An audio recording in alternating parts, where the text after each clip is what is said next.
Hello guys, welcome to my YouTube channel maths for all exam. इसमें आज start करेंगे DElEd 4 semester का math. ये एक्सरसाइज बाय सीरीज आएंगी, एक एक करके सीरीज देखनी है, कोई भी सीरीज मिस नहीं करनी है, जो आपके एग्जाम के लिए बहुत ही हेल्पफुल रहेगी। ये है 4 सेमेस्टर का। इसका थोड़ा सिलेबस देख लेते हैं पहले। सिलेबस क्या है उसी हिसाब से चलेंगे। ये है चतुर्थ सेमेस्टर का।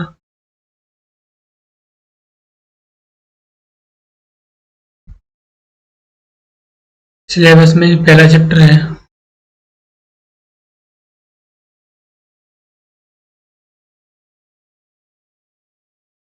है इकाई में पहला है करड़ी, करड़गीत, राशि, करड़ी चिन्ह तथा करड़ी का घातांक। यहाँ पे आपको करड़ी पढ़नी है।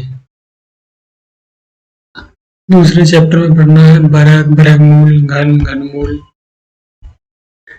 तीसरे चैप्टर में पढ़ना है किसी संख्या का वर्गमूल तथा दशमलव संख्या का वर्गमूल ज्ञात करना। पांचवें चैप्टर में पढ़ना है किसी सिक्के के उछालने पर चित्त या पट के ऊपर पड़ने की संभावना। यानी कोई हम जब सिक्का उछालते हैं तो उसका हेड और टेल आने की संभावना क्या होती है। छठा है किसी पासे को उछालने पर, पासा वही होता है जैसे हम सांप सीढ़ी वगैरह खेलते हैं तो उसमें पासा डाला जाता है, उसी टाइप का पासा होता है। किसी पासे को उछालने पर किसी एक फलक के ऊपर आने की संभावना क्या है। सातवां चैप्टर है 2 या 3 सिक्कों को एक साथ फेंकने पर का प्रयोग। और आठवां चैप्टर है 2 500 को एक साथ फेंकने का प्रयोग।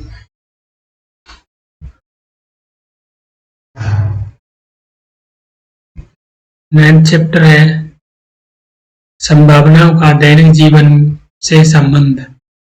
10th चैप्टर है अवर्गीकृत आंकड़ों की मध्यका तथा बहुलक की गणना करना। और 11वां चैप्टर है त्रिकोणमितीय अनुपात की अवधारणा तथा 0 डिग्री, 30 डिग्री, 45 डिग्री, 60 डिग्री तथा 90 डिग्री के कोणों के त्रिकोणमितीय अनुपात ज्ञात करना। 12वां चैप्टर है लंबवर्ती बेलन तथा लंबवर्ती शंकु की अवधारणा तथा इनका आयतन एवं संपूर्ण पृष्ठ ज्ञात करना, इनका volume and total surface area. और 13 में वर्ग समीकरण एक्स स्क्वायर इक्वल टू के रूप वाले समीकरण का हल a x square plus b x plus c बराबर 0 का गुणनखंड, जिससे हल। 14 चैप्टर है 2 अज्ञात राशि वाले रेखीय समीकरण। और 15 चैप्टर है समलंब का क्षेत्रफल। 16 चैप्टर है वृत्त की परिधि और व्यास में संबंध। और 17 चैप्टर है वृत्त का क्षेत्रफल। 18 चैप्टर है चतुर्भुज का अर्थ, इसके विकर्ण, संलग्न भुजाएं और सम्मुख भुजाएं, सम्मुख तथा ब्राकोणों का बोध। 19 चैप्टर है चतुर्भुज के प्रकार, समलंब, समांतर, चतुर्भुज, समचतुर्भुज, आयत, वर्ग, इनके प्रगुणों का प्रायोगिक सत्यापन। और 20 चैप्टर है चक्रीय चतुर्भुज, चक्रीय बिंदु की अवधारणा। यहाँ इतने चैप्टर करने के बाद आपका सिलेबस होगा एंड।